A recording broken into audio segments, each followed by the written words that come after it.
ಕ್ರೌರ್ಯ ಮೆರೆದಂಥ ಘಟನೆ ಇದು. ಒಬ್ಬ ಹುಡುಗಿ ಈಗ ಹೊರನೋಟದಲ್ಲ, ಈಗ ಗೊತ್ತಾದದ್ದು ಇದ್ರ ಪ್ರಕಾರ ಪ್ರೀತಿ ನಿರಾಕರಿಸಿದ್ದಕ್ಕೆ ಅಂತನ್ನುವಂಥದ್ದು ಹೇಳ್ತಾ ಇದ್ದಾರೆ. ನಿರಾಕರಿಸಿದ್ದಕ್ಕೆ ಕೊಲೆ ಮಾಡೋದಾ?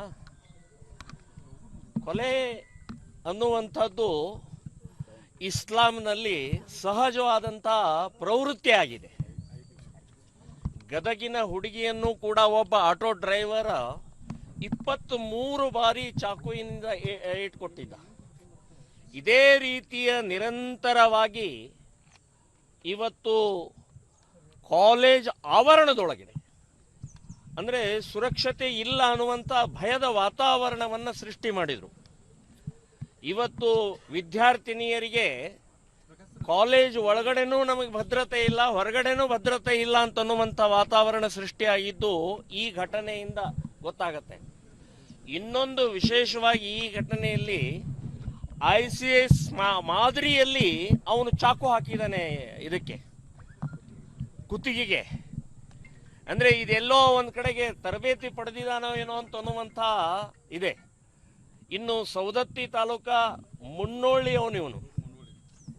ಸೊ ಮುನವಳ್ಳಿಯವನು, ಇವರ ತಂದೆ ತಾಯಿ ಇಬ್ಬರು ಶಿಕ್ಷಕರಿದ್ದಾರೆ. ಇದೇ ಶಿಕ್ಷಣ ಕೊಟ್ಟಿದ್ದಾರೆ ನೀವು, ಇದೇ ಅವನಿಗೆ ಕೊಲೆ ಮಾಡೋಕ್ಕೇನೆ ಇದು ಮಾಡಿದ್ದಾರೆ ಅವನಿಗೆ. ನಾನು ಹೇಳೋದು ಇದು ಬಹಳ ಅಕ್ಷಮ್ಯ ಅಪರಾಧ ಆಗಿದೆ. ಈ ಘಟನೆಯನ್ನು ನಾನು ಖಂಡಿಸ್ತಾ ಇದ್ದೀನಿ. ಮತ್ತು ವಿಶೇಷವಾಗಿ ನಾನು ಹೇಳ್ತಾ ಇರೋದು ಕಾಂಗ್ರೆಸ್ನವರು, ನೀವು ಕಾಂಗ್ರೆಸ್ನವರು ಬೆಳೆಸಿದಂಥ ವಿಷಬೀಜ ಇದು, ಕ್ರೌರ್ಯ ಇದು, ರಕ್ತಪಾತ ಇನ್ನೂ ಎಷ್ಟು ಜನರು ಮಾಡೋರಿದ್ದೀರಿ ನೀವು. ಬ್ರಿಟಿಷರ ಇದ್ದಂಥ ಸಮಯದಲ್ಲಿ ಕಾಂಗ್ರೆಸ್ ಹುಟ್ಟಿದಾಗ ಬ್ರಿಟಿಷರ ಪರವಾಗಿದ್ರಿ, ಸ್ವಾತಂತ್ರ್ಯ ಸಿಕ್ಕಿದ ನಂತರ ಮುಸ್ಲಿಂ ಪರವಾಗಿದ್ದೀರಿ. ಮುಸ್ಲಿಮರನ್ನು ಬೆಳೆಸ್ತಾ ಇದ್ರಿ, ಭಯೋತ್ಪಾದಕರನ್ನು ಬೆಳೆಸ್ತಾ ಇದ್ರಿ, ಕೊಲೆಗಡಕರನ್ನು ಬೆಳೆಸ್ತಾ ಇದ್ರಿ. ಸೊ ಒಂದು ನೇಹ ಅನ್ನುವಂಥ ಹುಡುಗಿ, ಇನ್ನೂ ಜೀವನ ಮಾಡಬೇಕಾದಂಥ ಹುಡುಗಿನ ಅಮಾಯಕವಾಗಿ 9 ಚಾಕುವಿನ ಏಟು ಹಾಕಿ ಒಳಗಡೆ ಹಾಕ್ತಾನಂತಂದ್ರೆ ಎಂಥ ಕ್ರೌರ್ಯ ಇದೆ ಅಂತನ್ನುವಂಥದ್ದು ನಾನು ಹೇಳ್ತೇನೆ. ನಾನು ಹೇಳೋದು, ಮಾನ್ಯ ಮುಖ್ಯಮಂತ್ರಿಗಳೇ, ಕಠಿಣ ಶಿಕ್ಷೆ ಕೊಡ್ತೀನಿ ಅಂತ ಹೇಳುವಂಥದ್ದು ಹಿಂದಿನ ಸರ್ಕಾರವು ಇದನ್ನೇ ಹೇಳಿದೆ. ಇದು ಬಿಟ್ಬಿಡಿ, ನೀವು ಎನ್ಕೌಂಟರ್ಗೆ ಆರ್ಡರ್ ಮಾಡಿ. ನಿಮ್ಗೆ ನಿಜವಾಗಿಯೂ ಕಳಕಳಿ ಇದ್ರೆ, ನಿಜವಾಗಿಯೂ ವಿದ್ಯಾರ್ಥಿನಿಯರ ಬಗ್ಗೆ ಕಳಕಳಿ ಇದ್ರೆ ಎನ್ಕೌಂಟರ್ಗೆ ಆರ್ಡರ್ ಮಾಡಿ. ಇನ್ನು ಗಲ್ಲು ಶಿಕ್ಷೆ ಕೊಡಬೇಕು, ಅದು ಇದು ಎಲ್ಲ ಇದು ನಾಟಕ, ಇದು ಎಲ್ಲ ಹೇಳಿಕೆಗಳು ಆಗ್ಬಿಟ್ಟಿದ್ದಾವೆ. ಅವನು ಮತ್ತೆ ಜಾಮೀನಿಂದ ಹೊರಗೆ ಬರ್ತಾನೆ ಅವನು. ಸೊ ನಮ್ಮ ಕೋರ್ಟ್ ಸಿಸ್ಟಮ್ ಬಹಳ ಹೋಪ್ಲೆಸ್ ಇದೆ.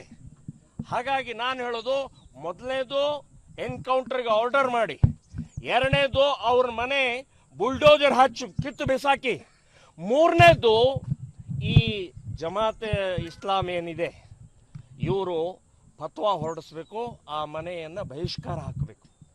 ನೀವು ನಿಜವಾಗಿಯೂ ಕೂಡ ಆ ವೇದನೆ ಇದ್ದರೆ, ಆ ವಿದ್ಯಾರ್ಥಿನಿ ಬಗ್ಗೆ ಕಳಕಳಿ ಇದ್ದರೆ ಕೂಡಲೇ ಫತ್ವಾ ಹೊರಡಿಸಿ, ಆ ಮನೆಯನ್ನು ಬಹಿಷ್ಕಾರ ಮಾಡಿ.